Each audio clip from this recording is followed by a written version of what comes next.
You were mentioning that you have all these certifications. Do you think the certifications, the process of learning for them, improved your knowledge and your understanding more so than the letters at the end of it? Do you think, because there's so many certifications out there, it's hard to navigate them. What do you think that you've gotten out of it, and how would you advise people when they're approaching it? This is something that's legitimate. This is something that I need to invest the time, the money. I need to talk to my employer about prioritizing it, versus this is another one that I can't really tell the difference, point A from point B.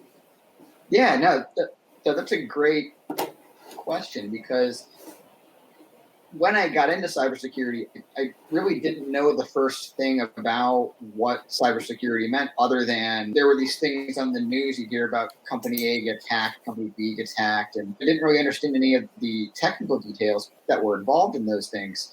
And so for me, the process of studying for these exams, I think, was very useful in terms of how it impacted my career and the directions for things that I've taken since, because number one, it has exposed me to all of the different aspects of cybersecurity.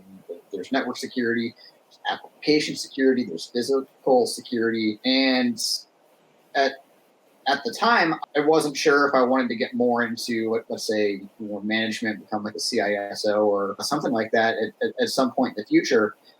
But since more deeply studying a lot of those areas, I felt like it really shaped what it was I wanted to do in the world of security, meaning that I was pretty easily able to identify the things I didn't want to do, like physical security. Like having to learn about all the different kinds of fire extinguishers and the heights of fencing around a building. That's not your thing? That's not your thing?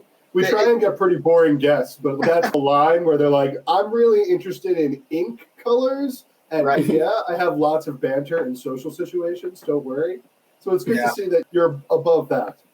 Yeah, like you have to learn a lot of these topics to get your CISSP, but it really helped me identify it wasn't an area that I felt passionate about, and that it really helped me focus towards the things that I wanted to do. Now, if one was trying to get into the world of cybersecurity and let's say that they did not have much of an IT background, it's probably harder for me to recommend jumping right into these certifications, because you will learn a ton, but you're going to be so overwhelmed by the number of options, and it's not exactly easy to get your first entry-level job in cyber.